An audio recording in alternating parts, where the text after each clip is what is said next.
Yo, what is going on, everybody? This is Beanie and welcome back to another video. Today we are going to be doing a player review, but this player review is going to be a little bit different. We are only going to be reviewing one player today, and that is the 99 overall Roberto Alomar. And the reason we are doing that is because I wanted to get a little bit more in depth with this player review, because I legitimately think that Roberto Alomar has the first chance of any player that has come out this year of getting a perfect fag. And I'll go on to explain why as we get into the player review. But yeah, I felt like he was so good that he needed a review all on his own. I didn't want to talk about anybody else in this video. I just wanted to dig deep into the Roberto Alomar. And now, I have to preface this before I start the player review by letting you guys know, you may hear me use the word relative utility a lot in this video. And what I'm talking about when I talk about relative utility is I'm talking about how good that player is relative to the second best player at that position and the overall depth of the position in general. I believe that a really good player at a really shallow position has more value than a really good player or an equally good player at a deeper position. So I definitely take that into consideration when making the fag ratings, and that's what I mean. If I say relative utility in this video, that's what I mean by that. But anyways, let's go ahead and get into the player review. Okay, guys, the 99 overall freaking Roberto Alomar. This card is absolutely amazing, guys. He is everything that you could. I mean, he is a 5-tool stud. When, you know, people talk about, is this guy a 5-tool guy? Yes, this guy is a 5-tool guy. There's no doubt about it. Anybody that disputes that is retarded. So, but yeah, let's start out. I'm going to break down. This might even give you like a little snapshot into how I do the fag ratings for everybody too, because I'm going to get a little bit more in depth. We're going to break down his hitting, his fielding, and his speed, and why or why not he does come out with a perfect fag. So, starting out with hitting, with a fag rating, I weight certain attributes depending on whatever position they play. So with second base and with shortstop, I tend to weight hitting as 45% of the equation. I weight fielding as 35% of the equation, and I rate their speed as 20%. I felt that gave me like the best balance, because I do think the defense and speed do have a lot of importance when it comes to middle infielders. So that's how I end up rating the fag ratings for middle infielders. And different positions have different things that I value, you know, whenever it comes to the fag rating. For example, like first base is like 75, 15, 10 on the same scale, because hitting is just so important for a first baseman. But anyways, another thing before I start, I know that I keep prefacing this with everything, is that whenever I talk about the depth of second base, I didn't want to put players that didn't have a primary position as a second baseman into the conversation. So that's why I'm talking about second base not being that deep, and I'm not including guys like Corey Seager or guys that don't even have a secondary at second that people like to play there for whatever reason. Guys like Cal Ripken or Ernie Banks, people like to play them at second for whatever reason. But I didn't want to include them, because whenever thinking about this, you have to draw a non-arbitrary line somewhere. So I figured that like the primary position is just like an easy and clean way to categorize these players and how much value they have relative to other players. So instead of comparing this Roberto Alomar to the Ernie Banks, I want to compare him to the Joe Morgan, because they play the same primary position, and that to me is the best way to derive value out of them, because that's where they come in their purest form. You're not losing any defense or having any penalties for playing a secondary or off position or anything like that. So with that said, let's finally get into the player review. Okay, his hitting. Now, I will say that I gave the Roberto Alomar, because he plays a premium position and because he's a switch hitter, I did boost him a little bit. I just figured before I started grading him, I gave him a 0.3 boost to his overall fag. And you know, so if he lags behind on speed, just because he does play such a premium position and he is a switch hitter, which is so important. So, but with his hitting, he is by far the best second baseman hitter in the game. Like, there are a few other hitters in the game at second base that are okay, but they all seem to have some sort of flaw. They all have like a platoon split somewhere. They don't measure up to this card. They don't have the balance that this card has, and also they're not a switch hitter. And guys that I'm speaking of specifically are guys like the Joe Morgan and the Ian Kinsler and the Cano. And the one guy who does have a fair amount of balance is the 99 overall Chase Utley card. But that Chase Utley card doesn't have great contact, and his power is just really good. It's not great. This guy, yeah, I mean, their power is pretty comparable, even though that Utley hits lefties better since Utley is a lefty himself. I figure that the fact that Roberto Alomar is a switch hitter kind of makes him measure up better than a typical card would. The fact that he's going to be hitting from the right side against lefties, I would rather have this card than the Utley, I guess is what I'm saying, if I was facing a left-handed pitcher.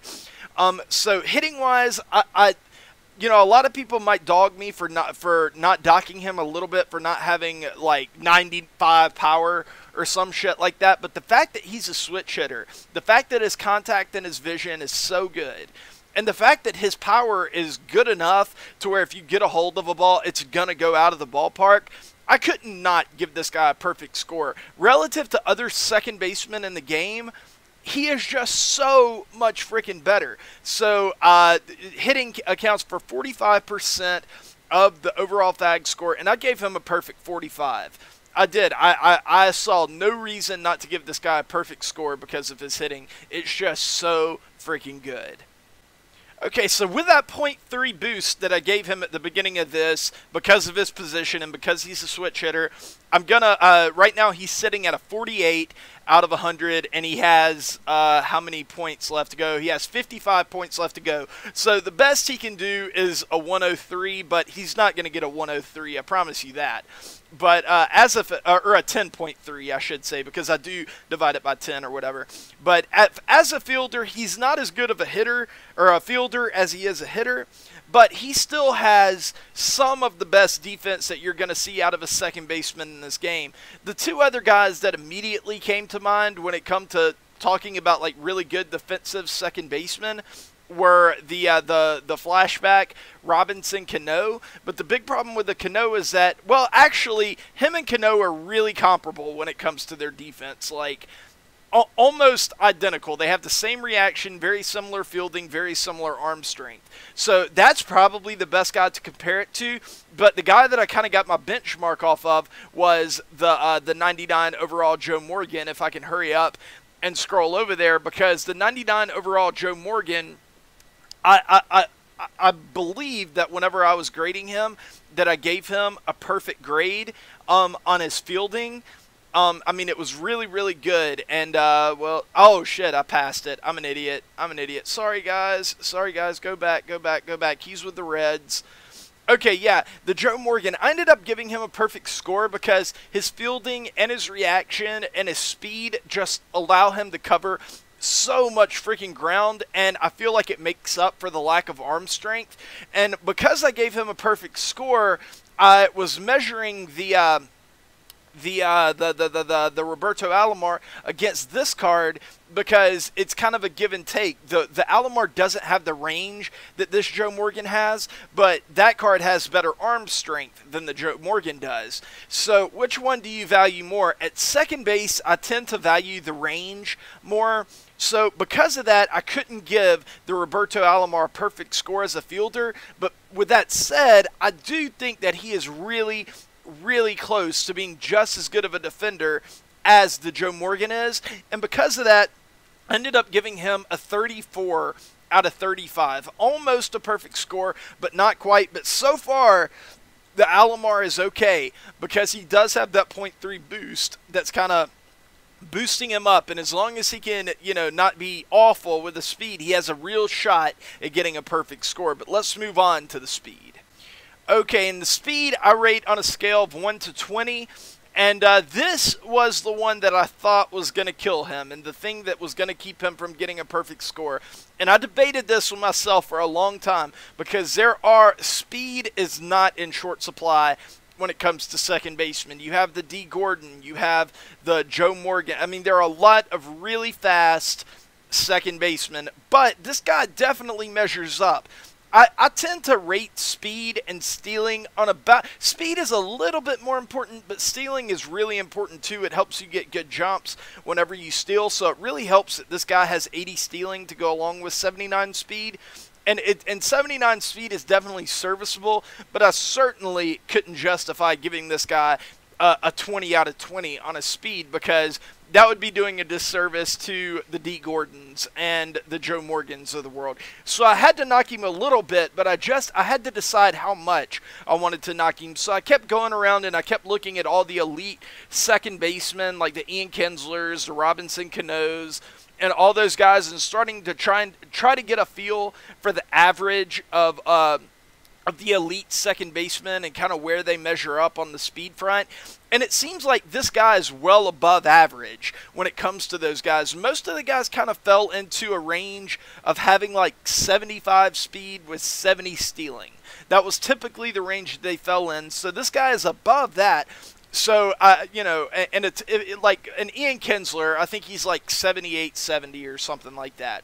For a guy like that, I think I ended up grading him as like a 14 or 15 out of 20. So because of that, I ended up giving the Roberto Alomar a 17 out of 20. So when you add all of that up and give him the 3-point boost, he comes out to a 9.9.